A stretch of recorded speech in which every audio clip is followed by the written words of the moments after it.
Hello everyone, स्वागत है आपका मेरे चैनल में। और मैं आज आपके लिए नई वीडियो लेकर आ चुकी हूँ। और कैसे हैं आप सब? आई होप बढ़िया से होंगे। तो ये सबसे पहली ट्रिक है मेरी खीरे को लेकर। तो ये जो हम खीरा जब छीलते हैं तो हमें कभी हमारा पीलर नहीं मिलकर देता है, तो इस तरह से आप दवाई या तेल की शीशी का ढक्कन लेकर छील सकती हैं। और ढक्कन धातु का ही होना चाहिए, प्लास्टिक के ढक्कन से ये नहीं छिलेगा। तो इस तरह से आप खीरे को छील सकती हैं। ये बहुत ही यूज़फुल ट्रिक है। तो मैंने तो छील लिया है। एक घरेलू खास रेमेडी लेकर आए हैं। तो हमने ले लिया है एक डिस्पोजल डिब्बा और इसमें हम डाल लेते हैं 1 चम्मच गेहूं का आटा। तो इसमें हमने ये बेकिंग पाउडर जो एक्सपायर हो चुका है थोड़ा, तो इसमें हमने थोड़ा सा ये ग्रेट किया आलू भी ऐड किया है, क्योंकि चूहों को आलू बहुत पसंद होते हैं और ये आलू खाने के लिए आते हैं। तो इसमें मैंने थोड़ा सा विनेगर ऐड किया है।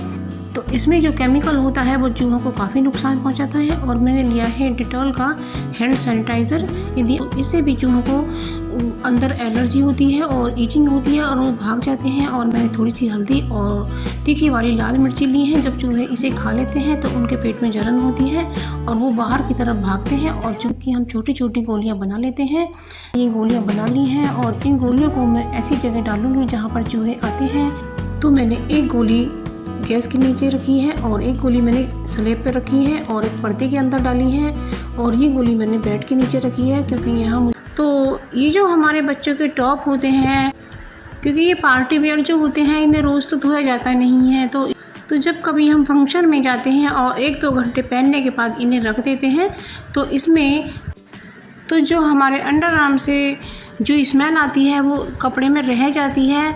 तो उसके लिए हमें ऐसा करना है कि जो साबुन के रैपर होते हैं ना, उसके अंदर जो ये सफ़ेद वाला कागज़ होता है, तो इसे हमने 2 हिस्से में काट लेना है और इसको एक अंडर आर्म्स की तरफ हमें रख देना है। तो इससे क्या होगा फ्रेंड्स कि आपके टॉप में बिल्कुल भी स्मेल नहीं रहेगी और इस तरीके से आप दोबारा भी इसे पार्टी में पहन सकते हैं। तो ऐसा आप कर सकती हैं। ये बहुत ही यूज़फुल ट्रिक है। तो आई होप ये ट्रिक भी आपको ज़रूर से पसंद आई होगी। तो जब कोई हमें ऐसी टिप मिल जाती हैं जो आपके काम को आसान करे और आपके पैसों की बचत करे और आप घंटों का काम मिनटों वाली प्याज को ही लेकर, तो ये जो प्याज है आजकल मक्खी और मच्छरों का प्रकोप बढ़ गया है। जब हम किचन में काम करते हैं तो वहाँ पर मक्खियाँ आ जाती हैं और छिपकली भी किचन एरिया में ज़्यादा रहती है। तो इसलिए हमें ये प्याज को काट करके रख देना है और इसके अंदर हमें जो तेज़पात का पत्ता होता है ना, तो उसे भी इसमें चॉप करके हमें डाल देना है। तो प्याज और तेज़पत्र का पत्ते की जो स्मेल आपस में मिलेगी ना, तो इससे मक्खी और मच्छर बिल्कुल भी नहीं आएंगे, क्योंकि इनकी जो स्मेल होती है ना वो मच्छरों को बिल्कुल भी पसंद नहीं है। तो इसलिए ये ज़रूर से करके रखिएगा। तो इससे छिपकलियाँ भी बिल्कुल भी नहीं आएंगी और रात को भी हमें ये ज़रूर से करके रखना है। तो इससे आपके किचन एरिया में छिपकली बिल्कुल भी नहीं आएगी। झुमकी को लेकर, तो ये जो आर्टिफिशियल ज्वेलरी होती है तो उसे हर कोई बेयर करना चाहता है और ये बहुत ही सुंदर लगती हैं, लेकिन इनसे हमारे कान पक जाते हैं। तो ऐसा हम क्या करें? तो हमें करना है प्याज के अंदर इसकी डंडी को चुभो देना है। तो इसकी जो डंडी है ना, उस पर प्याज का रस लग जाएगा। तो इससे हमारे जो कान है ना वो बिल्कुल भी नहीं पकेंगे। तो ये बहुत ही यूज़फुल सी ट्रिक है ये। और यदि आप लहसुन खाती हैं और लहसुन आपके घर में रहता है तो उस लहसुन में भी चुभो सकती हैं। तो इससे आपके कान बिल्कुल अच्छे रहेंगे और वो पकेंगे बिल्कुल भी नहीं। तो इसी तरीके से आप करके अपने ज्वेलरी को रख सकती हैं और इसमें स्मेल भी नहीं आएगी।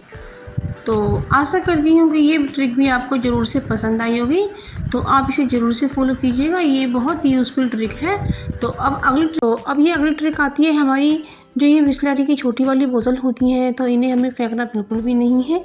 ये बहुत ही यूज़फुल हो सकती हैं और इसे मैं बहुत ही काम का एक किचन में काम आने वाला टूल्स तैयार करूँगी जो आपके पैसों की बचत करने वाला है।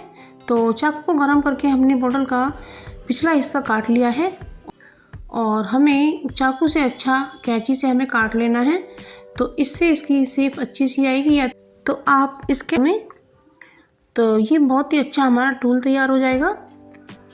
तो बोतलों से मैं नई नई चीज़ बनाती रहती हूँ, लेकिन ये हमारा एक झावा टाइप बन गया है और इससे हम दालें या आटा इस तरह से उठा सकते हैं।